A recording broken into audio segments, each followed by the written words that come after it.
Hello friends, welcome to my channel Kamal Hossain blog চ্যানেলে আপনাকে অনেক অনেক স্বাগতম।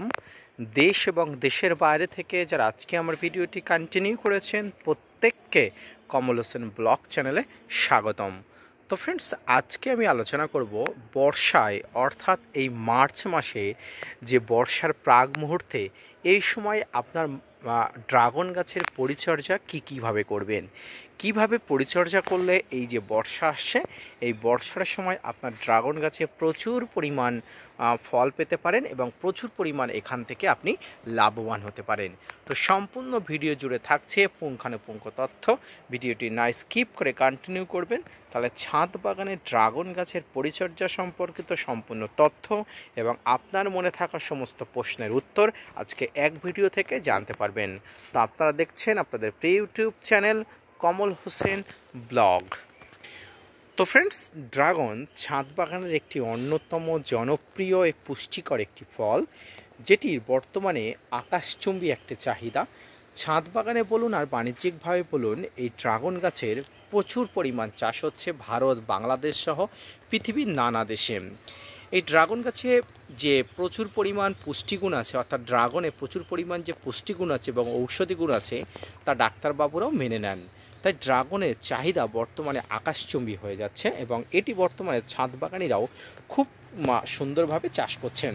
ফ্রেন্ডস, এই সময় ড্রাগন গাছে প্রচুর পরিমাণ পরিচর্যা আছে, অর্থাৎ বর্ষার প্রাককাল। এই বর্ষার প্রাককালে আপনার ড্রাগন গাছে প্রচুর পরিমাণ ঠিকঠাকভাবে পরিচর্যা করলে এই যে বর্ষার সিজন, এই সিজনটাই হচ্ছে ড্রাগনের বেস্ট সময়। অর্থাৎ এই সময় আপনার ড্রাগন গাছে প্রচুর পরিমাণ ফুল থেকে ফল আপনারা পেয়ে যাবেন। তো সর্বপ্রথম কী পরিচর্যা করতে হবে আপনাদের সঙ্গে একটু আলোচনা করি। দেখুন ফ্রেন্ডস, ড্রাগন একটি ক্যাকটাস প্রজাতির গাছ, আর এই ক্যাকটাস প্রজাতির গাছ সবসময় বেশি জল পছন্দ করে না। তাই আপনারা ড্রাগন গাছের গোড়াতে জলের পরিমাণটা সবসময় কম দেবেন, কারণ আপনারা জানেন ক্যাকটাস গাছ সাধারণত মরু অঞ্চলের একটি উদ্ভিদ, আর এই মরু অঞ্চল মানে জলের কষ্ট। এই গাছগুলো জলের সাথে প্রকৃতির সাথে সংগ্রাম করে বেড়ে উঠতে পারে, অর্থাৎ জল বিনা জলেও বেড়ে উঠতে পারে। তাই প্রচুর পরিমাণ জল দেওয়া বা প্রচুর পরিমাণ জল গাছের গোড়াতে দিয়ে পরিচর্যা করাটা ড্রাগন গাছ একদমই পছন্দ করে না। দ্বিতীয় যে বিষয়টা সেটি হচ্ছে, এই ড্রাগন গাছ যেহেতু আমরা পরিচর্যা করছি, এর কিছু খাবারের প্রয়োজন হয়। দেখুন, গাছে যদি সঠিকভাবে খাবারের সাপ্লাই না থাকে তো গাছ বৃদ্ধি হয়ে উঠবে কখন? গাছে যদি সঠিকভাবে খাবারের অভাব হয়ে থাকে, গাছ যেরকম দুর্বল হয়ে যাবে, সেরকম গাছ বাঁচার জন্য সমস্ত শক্তি ক্ষয় করবে, সেক্ষেত্রে ফুল ফলের দিকে মনোনিবেশ করবে না। তাই যেহেতু এই ড্রাগন গাছটি মাটিতে নেই এবং মাটিতে থাকলে ড্রাগন গাছে খাবার দেওয়ার প্রয়োজনীয়তা অনেক কম পড়ে, যেহেতু টবে একটা সীমিত জায়গায় এবং অল্প জায়গায়, তাই এই সময় একটু খাবার দেওয়ার ব্যবস্থা করতে হবে।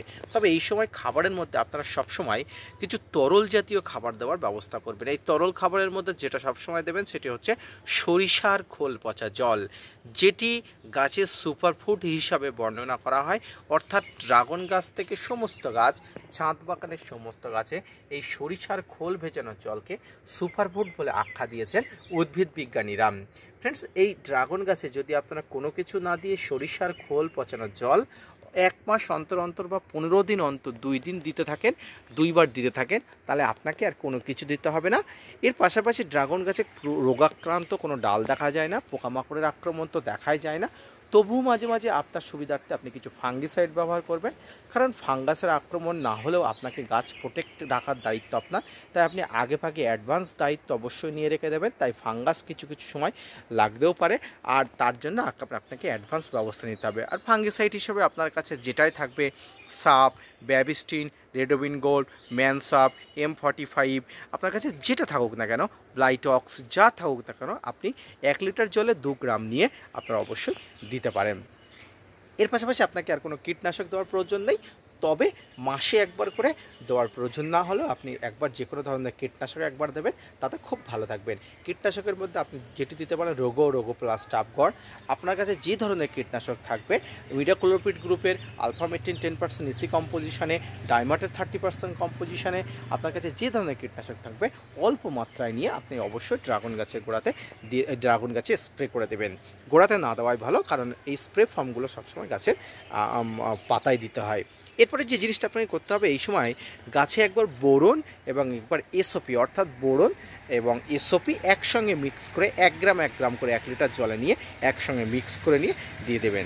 যেহেতু ড্রাগন গাছে ফুল আসার প্রাক মুহূর্ত, বর্ষার প্রাক মুহূর্ত এবং ফুল আসারও প্রাক মুহূর্ত, আর এই ফুল আসলে ড্রাগন গাছে প্রচুর পরিমাণ এনার্জি প্রয়োজন হয়, আর এনার্জিগুলো তৈরি করার জন্য এখানে প্রচুর পরিমাণ খাবার এখানে অ্যাডভান্স দিয়ে রাখতে হয় এইভাবে। এবং আরেকটা জিনিস যেটা আপনাকে অবশ্যই করবেন, ড্রাগন গাছগুলো সবসময় নিচের দিকে ঝুলিয়ে দেবেন।